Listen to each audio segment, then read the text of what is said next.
এরে নবীর উম্মতের দল, যখন ইসমাইল মানুষ বসবাস হয়ে গেল, এখন এলাকাটা মানুষ শূন্য হয়ে গেল, সামাজিক হয়ে গেল।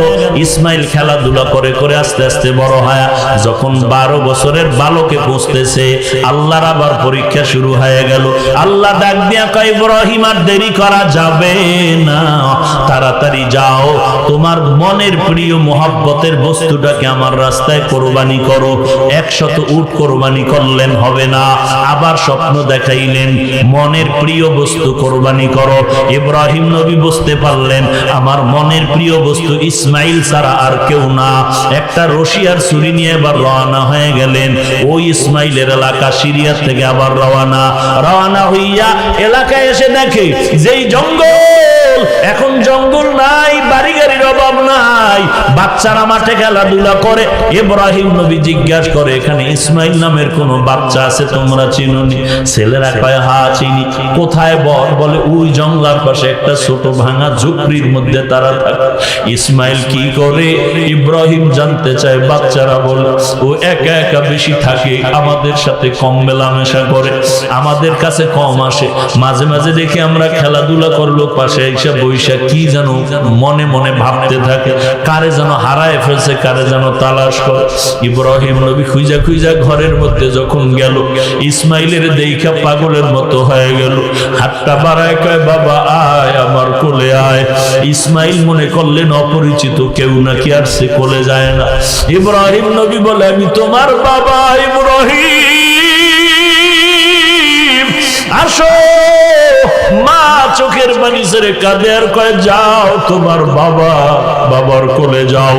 মোহাব্বতের কান্না, ইব্রাহিমের কান্না, ইসমাইলের কান্না, মা হাজেরার কান্না আকার ভারী হয়ে যাচ্ছে। ইব্রাহিম বলে, বেশি সময় দেওয়া যাবে না, তাড়াতাড়ি ইসমাইলের গোসল দিয়া সাজায়া দাও, দাওয়াতে যাব। মা হাজেরা বুঝলেন দুনিয়ার কোন বাদশা দাওয়াত দিছে, আল্লাহ যে জবাই করার কথা বলছে হাজেরা বুঝতে পারেন নাই।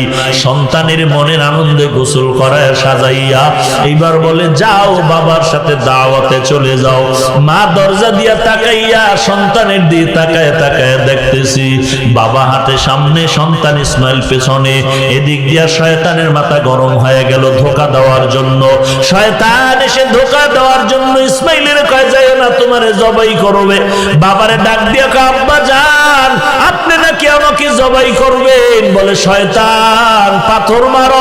এইবার 3 জায়গায়, মিনায় যাওয়ার আগে 3টা জায়গায় পাথর মারা হলো। আল্লাহ জিব্রাইলের বলে, রে জিব্রাইল, ইব্রাহিম ইসমাইল যেই জায়গায় পাথর মারলো, ওই পাথর যদি হাজী সাহেবরা না মারে কোনো হজ কবুল করা হবে না। এরে নবীর উম্মতের দল, মিনা বাজারে যখন ইসমাইলের জবাই করার জায়গায় নিয়ে গেলেন, ইব্রাহিম একটু টেস্ট করতেছেন আমার ছেলেটা কেমন তৈয়ার হয়ে গেল। আল্লাহর নবী বললেন, ইন্নী আরা ফিল মানাম আন্নী আযবাহুকা ফানজুর মাযা তারা, আমি স্বপ্ন দেখলাম তোমাকে জবাই করতেছি, বলো তোমার মতামতটা কেমন। ক্বালা ইয়া আবাতি ফাআল মা তুমার সাতাজিদুনি ইনশাআল্লাহু মিনাস সাবিরিন। ইসমাইল ডাক দিয়া কয়, আব্বা জান, আলহামদুলিল্লাহ, আমি ধৈর্য ধারণকারীদের মধ্যে একজন, দেরি না করিয়া তাড়াতাড়ি আমাকে জবাই করে দেন, দেরি হয়ে গেলে বুঝি আল্লাহ বেজার হয়ে যাবে। এই কথা বলিয়া ইসমাইল একটু চোখের পানি ছেড়ে বললেন, আব্বা জান, এই কথাটা যদি একটু বাড়ি বসিয়া বলতেন, আমার দুঃখিনী মায়ের থেকে একটু চিরবিদায়ের সালাম জানায় আসতাম। কারণ আমার মা কতটা বছর কষ্ট করে করে আমাকে বড় বানাইছে। আমার মা যদি আমাকে না পায়, আমার মা ইসমাইল ইসমাইল করে পাগলের মতো কাঁদবে। আমার মাকে একটু বলার সুযোগ আমার হলো না রে বাবা, দুঃখ নাই, আমাকে রেখে যদি আপনি বাড়ি যান, আমার মা যদি আমার ইসমাইলের না পাইয়া কান্না করে, আপনি আমার মাকে রাগ করবেন না, আমি ইসমাইলের পক্ষ থেকে একটু সালাম জানাই দিয়ে, আর আমার মাকে বলবেন আমার জন্য দোয়া করতে। কিয়ামতের ময়দানে আমার সাথে মায়ের মোলাকাত হয়ে যাবে। আব্বা জান, আপনি তাড়াতাড়ি আমাকে শোয়া দেন, আপনার চোখ দুইটা রুমাল দিয়া ভালো করে বেঁধে নেন, কারণ আপনি আমাকে জবাই করার সময় যদি যদি আপনার চোখ আমার দিকে লাগে, মায়া আর মোহাব্বতের নজর আপনি জবাই করতে পারবেন না রে বাবা। আব্বাজান, আপনি আমার হাতে পায়ে ভালো করে রশি দিয়া বাঁধেন, কারণ যদি জবাই করার সময় আমার হাত পাও নাড়াচাড়া আপনার শরীরে লাগে, বেয়াদবি হবে, আল্লাহ বেজার হয়ে যাবে। আল্লাহ এদিকে অর্ডার দিলেন, ছুরি আমার ইসমাইলের যেন একটা পশমও কাটে না। ইব্রাহিম যখন বিসমিল্লাহ বলে ছুরি চালায়, ছুরি চলতেছে, ইসমাইল কাটে না। পাথরের উপর আঘাত দিলেন, পাথর দুই খণ্ড হয়ে গেল। এইবার ইব্রাহিম প্রতিজ্ঞাবদ্ধ হলেন, সন্তান রক্ত হাতে না লাগা পর্যন্ত আমি ছুরি চালাইতেই থাকবো। আল্লাহ পাকের অর্ডার হয়ে গেল। এইবার যখন ইসমাইল শুয়ে গেল, বাবার ছুরির নিচে কেমন কথা! আজকে কত মুরব্বী বলে সন্তানের কথা শুনাইতে পারি না। আর কেমন সন্তান আর কেমন বাবা! আল্লাহর অর্ডারে জবাইয়ের জন্য ছুরি নিয়ে রেডি, আবার আল্লাহর অর্ডারে সন্তানও ছুরির নিচে শুয়ে গেল, আর কোনো প্রশ্ন করলো না, বরং বাবারে কি সুন্দরভাবে বয়ান দিয়ে বুঝাইয়া দিল, আব্বাজান দেরি করবেন না, তাড়াতাড়ি জবাই করে দেন। যখন নিয়ত করলো রক্ত না লাগা পর্যন্ত ছুরি চালাবে, আল্লাহ বলেন, জিব্রাইল আমার ইব্রাহিম বুঝে এইবার আর ছাড়বেই না, জান্নাত থেকে একটা দুম্বা নিয়ে যাও, ইসমাইলের সরাইয়া ইব্রাহিমের ছুরির নিচে দুম্বাটা দিয়া দাও। জিব্রাইল আমিন যখন জান্নাত থেকে দুম্বা নিয়ে রওয়ানা, মনে করেন আমি আসতে না জানি ইসমাইলের গলায় ছুরি চালাইয়া দেয়। জিব্রাইল চিল্লায় বলেন, আল্লাহু আকবার, আল্লাহু আকবার। যখন ইব্রাহিম আসমানের দিকে তাকাইলেন, তিনিও আওয়াজ দিলেন, লা ইলাহা ইল্লাল্লাহ, আল্লাহু আকবার, আল্লাহু আকবার। এদিকে ফেরেশতারাও বললেন, ওয়ালিল্লাহিল হামদ।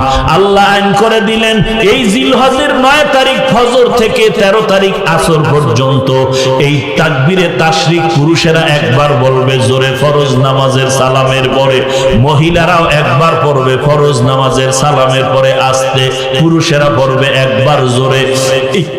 আল্লাহ তাআলা তাকবীরের আইন চালু করিয়া দিলেন, ওয়াজিব করে দিলেন মুসলমানের উপরে। এরে নবীর উম্মতের দল, আগামীকাল আমাদের আগামীকালকে থেকে না পরশু রবিবার ফজর থেকেই তাকবীর শুরু হয়ে যাবে।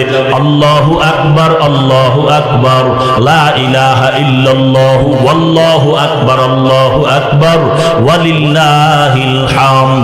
এবার দুম্বা জবাই হয়ে গেল, রক্ত হাতে লাগলো। ইব্রাহিম নবী তাকায় দেখেন ইসমাইল পাশে দাঁড়ানো, এদিকে দুম্বা জবাই হয়ে গেল। ইব্রাহিম নবী ভয় পেয়ে গেলেন, না জানি আল্লাহ বেজার হয়ে গেল। আবার ডাক দিছে, ইসমাইল আর একবার শুয়ে পড়। আল্লাহ বুঝি বেজার, আল্লাহর সাথে সাথে ওহী নাজিল করলেন, ও ইব্রাহিম আর লাগবে না, কদ সাদ্দাক্তার রুইয়া, ইন্না কাযালিকা নাজজিল মুহসিনিন। তোমার কুরবানি কবুল হয়ে গেছে। আমি সন্তানের জবাই চাই নাই, আমি চাইছি তোমার অন্তরের মোহাব্বত। আমি আল্লাহ কবুল করে নিলাম। হাজেরার কাছে ইসমাইলের নিয়ে যাও, কান্না করে ইসমাইলের জন্য, তাড়াতাড়ি সন্তানকে মায়ের কোলে ফিরায় দাও। ওয়াফাদাইনাহু বিযিবহিন আযীম। আমি আল্লাহর পক্ষ থেকে এই দুম্বার গোশত হাদিয়া দিয়া দাও। আল্লাহ এজন্যই তো বলেন, লাইয়ানালাল্লাহা লুহুমুহা ওয়ালা দিমাউহা ওয়ালাকিন ইয়ানালুহুত তাকওয়া মিনকুম। তোমার জবাই করা গরুর গোশত রক্ত আল্লাহর কাছে পৌঁছবে না, পৌঁছবে তোমার অন্তরের তাকওয়া। আজকে দেখা যায় বান্দা 20-30 হাজার 40-60 হাজার টাকা দিয়া কোরবানি করে, অথচ 10 টাকা 2000 বা 1000, এখন তো চামড়ার দাম আরো কম, 300-400 টাকা। এই টাকার মায়া ছাড়তে পারে না। চামড়া কোরবানির সবকিছু বিক্রি করা হারাম। হ্যাঁ, চামড়াটা বিক্রির অজুহাত দিয়েছে, যদি একান্ত না পারে তখন করবে। কিন্তু মুসলমান তাকওয়া যদি দেখাইতে চাও, আল্লাহর হস্তেই চামড়াটা মাদ্রাসায় ফ্রি দেওয়াটাই হলো তাকওয়া। এখানে 200-400 টাকার লোক তুমি ছাড়তে পারো না, তুমি কিসের তাকওয়ায় কোরবানি করো? আল্লাহর মোহাব্বতে তুমি 1 টাকাও নিও না। তুমি পারলে পকেটে 500 টাকা তোমার ফ্যামিলির কোনো গরিবরে দাও, আর চামড়াটা মাদ্রাসাওয়ালাদের পুরো ফ্রি দান করো। আল্লাহ খুশি হয়ে যাবে, কারণ এই ছাত্ররা তোমার এই চামড়ার অনুদানে গাঞ্জা খাবে না, বরং কোরআনের ইলম শিখবে, হাদিস শিখবে। এর সওয়াব তুমি পাইতে থাকবা কিয়ামত পর্যন্ত। আল্লাহ তাআলা আমাদেরকে আমাদেরকে এই ত্যাগে পরীক্ষায় পাশ করার তৌফিক দান করেন, আমিন। আলহামদুলিল্লাহ।